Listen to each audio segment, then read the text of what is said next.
पीछे की क्लास में सर्वांग समता के बारे में समझ रहे थे, ठीक है ना, जो कि क्लास 9th का कॉन्सेप्ट था। और क्लास 10th में हम लोग को समरूप पढ़ने के लिए है, ठीक है। त्रिभुज को किस प्रकार से समरूप किया जाता है इसको पढ़ने के लिए है क्लास 10th में। क्लास 9th में जो है वो त्रिभुज की सर्वांग समता पढ़ने के लिए है।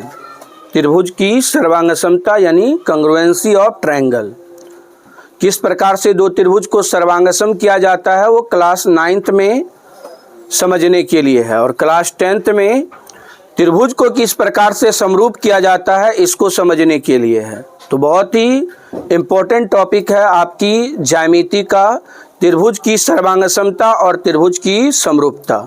हमने पीछे से बताते आ रहे हैं सर्वांगसमता का अर्थ होता है कि यदि दो त्रिभुज की आकार और आमाप समान हो। जब दो ज्यामिति आकृति का आकार और आमाप समान हो तो उसे सर्वांगसम आकृति कहते हैं, ठीक है। या इसको इस प्रकार से कह सकते हैं कि जब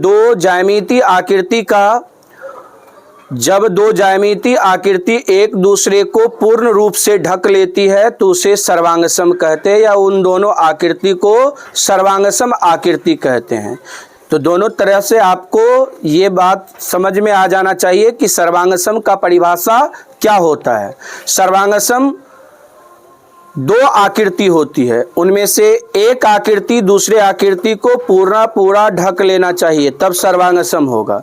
जैसे हम अगर बात करें अपने दो हथेली की बात करें तो दो हथेली जो होती है वो दोनों सर्वांगसम होती है, ठीक है ना।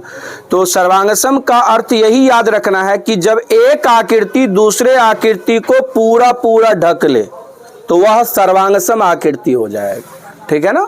सर्वांगसम आकृति का मतलब हुआ कि दो ज्यामितीय आकृति एक दूसरे को कैसे कर ले, पूरा ढक ले, तो उसको क्या कहेंगे, सर्वांगसम आकृति। याद रखना है सर्वांगसम आकृति जब होती है तो उनके भुजाएं समान होते हैं, उनके संगत कोण समान होते हैं, ठीक है, और उन दोनों के क्षेत्रफल समान होते हैं। ये तीन बात को ध्यान रखना है, तीन बात को याद रखना है। दो सर्वांगसम आकृति का सभी भुजा समान होगा, सभी कोण समान होगा और उन दोनों का क्षेत्रफल समान होगा, मतलब क्षेत्रफल बराबर होगा। सपोज दैट दो त्रिभुज सर्वांगसम हो जाती है, जैसे कि त्रिभुज ABC और त्रिभुज PQR सर्वांगसम हो जाती है, उनके संगत भुजा समान होंगे, मतलब कि AB PQ के बराबर होगा, BC QR के बराबर होगा और AC PR के बराबर होगा। तो इस प्रकार से ये संगत भुजा समान होते हैं, संगत कोण भी समान होते हैं। कोण A बराबर कोण P, कोण B बराबर कोण Q, कोण C बराबर कोण R। तो संगत कोण भी बराबर होते हैं। दोनों त्रिभुज का क्षेत्रफल भी बराबर होगा। जैसे त्रिभुज ABC और त्रिभुज PQR अगर सर्वांगसम हुई है तो दोनों त्रिभुज का क्षेत्रफल, त्रिभुज ABC का क्षेत्रफल और त्रिभुज PQR का क्षेत्रफल क्या होगा, बराबर होगा। ये बात को याद रखना है कि जब दो ज्यामितीय आकृति सर्वांगसम होती है तो उनके संगत भुजा समान होते हैं, संगत कोण समान होते हैं और संगत उसका दोनों का संगत क्षेत्रफल क्या होगा, समान होगा। तो क्षेत्रफल बराबर होना, संगत कोण बराबर होना, संगत भुजा बराबर होना, यह किसकी पहचान है, दो त्रिभुज की या दो ज्यामितीय आकृति का सर्वांगसम का। दो ज्यामितीय आकृति सर्वांगसम होने का पहचान यही है कि उनके संगत भुजा बराबर हो जाएगा, संगत कोण बराबर हो जाएगा और उनका क्षेत्रफल क्या हो जाएगा, बराबर हो जाएगा। तो ये आपको याद रखना है। अब हम लोग जब सर्वांगसम को समझ जाते हैं ना तो हम लोग समरूप को समझते हैं। समरूप में क्या होता है, दो ज्यामितीय आकृति समरूप हो सकती है यदि उनके संगत कोण समान हो और संगत भुजा समानुपाती हो। तो ये बात को इसमें याद रखना है कि दो ज्यामितीय आकृति समरूप हो सकती है जब उनके संगत कोण समान होंगे और संगत भुजा समानुपाती होंगे, तो दोनों आकृति समरूप होंगे। और समरूप का एक्चुअल परिभाषा हम लोग को यह याद रखना है कि जब दो ज्यामितीय आकृति का आकार समान हो और अमाप समान हो या न हो तो वे दोनों आकृति समरूप आकृति कहलाती है। तो ये बात को याद रखना है। और सर्वांग सम आकृति क्या होती है? जब दो ज्यामितीय आकृति का आकार और अमाप समान हो। जब दो ज्यामितीय आकृति का आकार और अमाप समान होती है तो उसको सर्वांग सम आकृति कहते हैं। और समरूप आकृति किसे कहते हैं? जब दो ज्यामितीय आकृति का आकार समान हो लेकिन अमाप समान हो या न हो, दोनों स्थिति में समरूप आकृति कहलाती है। तो ये बात को याद रखना है। पीछे हम लोग सर्वांग समता की कुछ कसौटियां को लिख रहे थे, प्रतिबंध को लिख रहे थे। उन्हीं में से एक प्रतिबंध बच गया था, उस प्रतिबंध को अभी समझ लेते हैं। जैसे हम दो समकोण त्रिभुज पर ये जो प्रमेय को लिखे हैं इसको समझना है। इस प्रमेय का नाम है RHS, याद रखना है। मैक्सिमम विद्यार्थी RHS का जब बात आता है तो यही समझता है राइट हैंड साइड। LHS का नाम आता है तो लेफ्ट हैंड साइड। LHS और RHS ये दोनों चीजों का इस्तेमाल हम लोग दो चीजों को सिद्ध करने में करते हैं। जहां RHS का अर्थ होता है राइट हैंड साइड और LHS का मतलब होता है लेफ्ट हैंड साइड। लेकिन इस ज्यामितीय आकृति में, इस ज्यामिति में RHS का कुछ अलग अर्थ होता है। उनको हम लोग ध्यान रखेंगे कि RHS का अर्थ हम लोग को क्या याद रखना है। तो R का मतलब यहां पर राइट याद रखना है। क्या याद रखना है? राइट। H का मतलब हाइपोटेनिस और S का मतलब साइड। मतलब हिंदी में यह हुआ समकोण कर्ण भुजा। समकोण कर्ण भुजा सर्वांग समता प्रमेय, ठीक है ना। यानी कि शॉर्ट में RHS सर्वांग समता प्रमेय। यही बात को हम लोग याद रखते हैं। और आपसे पूछ दे कि यहां पर इसका पूरा नाम क्या हुआ तो आपको याद रहना चाहिए। R का मतलब राइट, H का मतलब हाइपोटेनिस और S का मतलब साइड। तो ये प्रमेय में हम लोग ये लिखे हैं कि यदि दो समकोण त्रिभुज में पहले त्रिभुज के समकोण एक भुजा तथा कर्ण, दूसरे त्रिभुज के समकोण एक भुजा तथा कर्ण संगत रूप से बराबर हो तो दोनों त्रिभुज सर्वांग सम होती है। सपोज दैट दो समकोण त्रिभुज को आप सर्वांग सम कर रहे हैं, ठीक है ना, और उसमें कर्ण बराबर हुआ है, समकोण बराबर हुआ है और एक भुजा बराबर हुआ है, तो ध्यान रखना है कि वह दोनों त्रिभुज RHS से सर्वांग सम हुआ है, ठीक है ना। तो ये सब बात को हम लोग क्लास 9th से ही पढ़ते आ रहे हैं और क्लास 10th में भी इन सभी चीजों का उपयोग है जिनको हमें याद रखने की बहुत मतलब जो है ना जरूरत है, ठीक है ना। अब देखिए ये दो त्रिभुज, देखिए दो त्रिभुज, ये समकोण त्रिभुज लिया गया है, ठीक है ना। ये दो त्रिभुज कैसा त्रिभुज है? समकोण त्रिभुज है। अब देखिए इसमें एक यहां पर 90 डिग्री कोण B बना है और यहां पर कोण Q 90 डिग्री है, तो दोनों कोण बराबर हो जाएगा। यानी कोण B बराबर कोण Q बराबर कितना? 90 डिग्री, ठीक है ना। उसके बाद इसमें देखिए ये जो BC है, ये BC जो है वो QR के बराबर है और AC जो है वो PR के बराबर है। तो क्या देख रहे हैं? एक दो समकोण त्रिभुज में एक 90 डिग्री वाला कोण बराबर है, उसके बाद एक कर्ण बराबर है और एक भुजा बराबर है। तो इसका मतलब यह हुआ कि यह दोनों त्रिभुज को अगर सर्वांग सम लिख रहे हैं तो यहां पर RHS से ये दोनों त्रिभुज सर्वांग सम होगा, ठीक है ना। यानी कि यह दोनों त्रिभुज RHS सर्वांग समता प्रमेय से त्रिभुज ABC और सर्वांग सम का चिन्ह त्रिभुज PQR लिखा जाएगा, ठीक है ना। तो ये प्रतिबंध को लिखना बहुत सीखना बहुत जरूरी है कि कहां पर कौन सा हम लोग सर्वांग समता प्रमेय को लगाते हैं। जैसे SAS सर्वांग समता अभिगृहित कहां लिखेंगे, ASA सर्वांग समता प्रमेय कहां लिखेंगे, AAS सर्वांग समता उपप्रमेय कहां लिखेंगे, SSS सर्वांग समता प्रमेय कहां लिखेंगे और RHS सर्वांग समता प्रमेय कहां पर लिखेंगे। ये सभी बातों को कैरिंग करना, याद रखना बहुत जरूरी है इस ज्यामिति के क्षेत्र में, ठीक है ना। अब चलिए इन बातों को हम लोग समझते बूझते हुए हम लोग आगे की टॉपिक में लिखे हैं समरूप आकृति। क्या कहलाती है समरूप आकृति? तो अभी अभी आपको बताए हैं कि जब दो ज्यामितीय आकृति का आकार समान हो, दो ज्यामितीय आकृति के आकार समान हो लेकिन अमाप समान हो या न हो तो क्या कहलाएगी? आकृति समरूप आकृति कहलाएगी। क्या कहलाएगी? समरूप आकृति कहलाएगी। जैसे यहाँ पर दो त्रिभुज लिया गया, ठीक है ना, ध्यान से देखिए, ये दोनों त्रिभुज मान के चलो कि ये समरूप है, एक जैसा आकृति है, समरूप है। ये दो वृत्त एक जैसा है, समरूप है। ये देखिए, ये छोटा है, ये बड़ा है, लेकिन एक जैसा तो है, आकार तो इसका समान है, लेकिन आमाप समान नहीं है, तो कोई मतलब नहीं, दोनों त्रिभुज समरूप है। ये देखिए दो वृत्त, ये दो वृत्त क्या है? एक छोटा वृत्त है, एक बड़ा वृत्त है, दोनों का आकार तो समान है ना।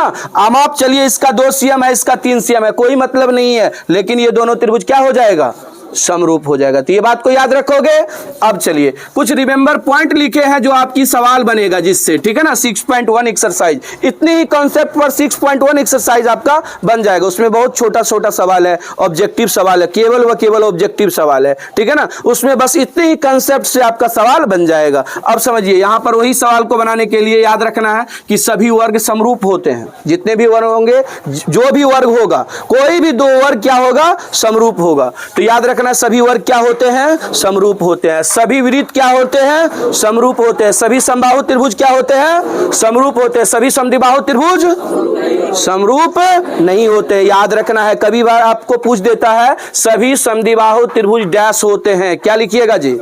समरूप नहीं होते हैं। तो और एक बात, समरूप का दूसरा नाम होता है सदृश। सदृश का मतलब एक समान, एक जैसा, एक समान, एक जैसा। सदृश भी इसके लिए उपयोग करते हैं। समरूप शब्द ना दे करके आपको कह देगा सदृश शब्द, ठीक है ना। तो याद रखना, सदृश और समरूप एक ही बात होता है। सदृश और समरूप एक ही बात होता है, ठीक है। ये बात समझ में आ गया। अब देखिए, समरूप बहुभुज, बहुभुज मतलब बहुत सारे भुजाओं वाला, जैसे कि चतुर्भुज की बात कर लेते हैं, ठीक है ना। चतुर्भुज में समचतुर्भुज है, समांतर चतुर्भुज है, वर्ग है, वृत्त है, ठीक है ना, और मान के चलिए पंचभुज है, षष्ठभुज है, सप्तभुज है, ये सब क्या है? बहुभुज है ना। बहुभुज की आकृति में आप लोग क्या याद रखेंगे? कौन कौन सा आकृति बहुभुज होती है? तो वर्ग, आयत, समांतर चतुर्भुज, समचतुर्भुज, और उसके बाद पंचभुज, षष्ठभुज। ये जो आपको दिखाई दे रहा है, ये जो आकृति आप देखे हैं, ये सभी क्या है जी? बहुभुज है। मतलब जिस आकृति में 3 से अधिक भुजा अगर होती है तो वह बहुभुज की श्रेणी में आती है। मतलब 3 भुजाओं से बंद आकृति क्या हो जाएगा? वृत्त हो जाएगा। 4 भुजा से बंद आकृति चतुर्भुज हो जाएगा। 5 भुजा से बंद आकृति क्या कहलाएगा? पंचभुज कहलाएगा। 6 भुजाओं से बंद आकृति क्या कहलाएगा? षष्ठभुज कहलाएगा। 7 भुजाओं से बंद आकृति क्या कहलाएगा? सप्तभुज कहलाएगा। तो बहुभुज का मतलब समझना है 3 से अधिक भुजाओं से बना आकृति। 3 से अधिक भुजाओं से बना आकृति क्या कहलाएगा? बहुभुज कहलाएगा। तो बहुभुज समझ में आ गया ना। अब समरूप बहुभुज को यहां समझना है हम लोग को। क्या समझना है? समरूप बहुभुज। समरूप का मतलब एक समान, ठीक है ना। जैसे देखते हैं हम लोग इसको हम सकल के शब्द से भी इस्तेमाल कर सकते हैं। हम सकल, जैसे मान के चलिए 2 भाई है, एक ही जैसा है, तो क्या होगा? वो दोनों समरूप ही होगा ना। एक जैसा है ना, तो क्या कहलाएगा? वो समरूप है। क्या है? समरूप है। या मतलब इसको अगर बायोलॉजी की दुनिया में जानेंगे तो इसको समविरित भी कहते हैं, ठीक है ना। समविरित शब्द से भी इसको जानते हैं, ठीक है ना। तो समरूप, सदृश और समविरित एक ही बात होता है, ठीक है ना। अब देखिए, समरूप बहुभुज को याद रखना है कि समरूप बहुभुज क्या होती है, किसे कहते हैं? समरूप बहुभुज। तो 2 बहुभुज समरूप कहलाते हैं, इसके लिए कंडीशन है। हाँ, 2 बहुभुज को आप समरूप तभी कहेंगे या 2 बहुभुज समरूप कहलाते हैं यदि उनकी भुजाओं की संख्या समान हो।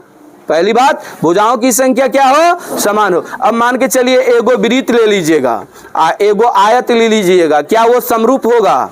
हाँ, नहीं ना होगा। भुजाओं की संख्या समान होगा, संगत कोण समान होगा, संगत भुजा समानुपाती होगा? नहीं। तो ये दोनों आकृति क्या कहलाएगी? समरूप नहीं है। क्या नहीं है? समरूप नहीं है। मान के चलिए आपकी एगो वृत्त ले लिए, सॉरी एगो त्रिभुज ले लिया, एगो चतुर्भुज ले लिए, क्या ये दोनों त्रिभुज समरूप होगा? हाँ, समरूप नहीं होगा। तो क्या इसको कहिएगा? ये दोनों समरूप आकृति नहीं है, ठीक है ना। तो आपको सवाल आएगा 6.1 में कि 2 मतलब समरूप आकृति का आपको कहेगा उदाहरण दीजिए। हाँ, समरूप आकृति का उदाहरण दीजिए, या कहेगा जो दो आकृति का उदाहरण दीजिए जो समरूप नहीं है, या जो मतलब आकृति समरूप नहीं है उसका उदाहरण दीजिए। तो ये सब सवाल आएगा, ठीक है ना। तो आपको अगर कहेगा कि समरूप आकृति का उदाहरण दीजिए तो क्या दीजिएगा, एगो बड़ा वृत्त बना दीजिएगा, एगो छोटा वृत्त बना दीजिएगा, तो ये क्या हो जाएगा जी, समरूप हो जाएगा। एगो छोटा त्रिभुज बना दीजिएगा, वो बड़ा त्रिभुज बना दीजिएगा, क्या होगा, ये समरूप का मतलब उदाहरण हो जाएगा ना। आपको मान के चलिए जो समरूप आकृति नहीं है उसका उदाहरण देना है तो क्या करना है, आपको एगो त्रिभुज बना लेना है, एगो चतुर्भुज बना लेना है, एगो वृत्त बना लेना है, एगो त्रिभुज बना देना है, तो ये समरूप आकृति नहीं होगा। अब मान के चलिए एगो आयत बना लीजिएगा, एगो वर्ग बना लीजिएगा, तो क्या समरूप होगा, दोनों आकृति अलग अलग होगा ना। मान के चलिए एगो आप मतलब वर्ग बना दिए, एगो समांतर चतुर्भुज बना दिए, तो क्या आकृति समरूप हो जाएगा, दोनों आकृति अलग अलग है ना। तो आकृति समान होना चाहिए, मतलब इसमें यह बात को याद रखना है, दो बहुभुज समरूप कहलाते हैं यदि उनकी भुजाओं की संख्या समान हो, उनके संगत कोण समान हो, उनकी संगत भुजाएं समानुपाती हो। अगर ये तीनों स्थिति को फुलफिल करता है, मतलब संतुष्ट करता है, तभी बहुभुज समरूप कहलाएगी या समरूप बहुभुज होगी, ठीक है ना। दो बहुभुज समरूप तभी कहला सकती है, तभी हो सकती है जब यह तीन कंडीशन को वो सेटिस्फाइड कर देगा, मतलब संतुष्ट कर देगा, तब क्या कहलाएगा जी, समरूप कहलाएगा। अब यहां याद रखिए समरूप त्रिभुज, समरूप त्रिभुज में समरूप त्रिभुज क्या है, आपसे पूछ देगा कि दो त्रिभुज समरूप होती है यदि उनके संगत कोण समान हो, उनकी संगत भुजाएं समानुपाती होती। ये सवाल होगा आपसे, पूछा जाएगा आपकी एक्सरसाइज में, क्वेश्चन रहेगा कि दो त्रिभुज समरूप कहलाते हैं यदि उनके संगत डैश हो, यदि उनकी संगत भुजाएं डैश हो, तो क्या भरा जाएगा, उनके संगत कोण समान हो और उनकी संगत भुजाएं समानुपाती हो। तो ये आपको याद रखना है। क्या याद रखना है, दो त्रिभुज समरूप कहलाती है यदि उनके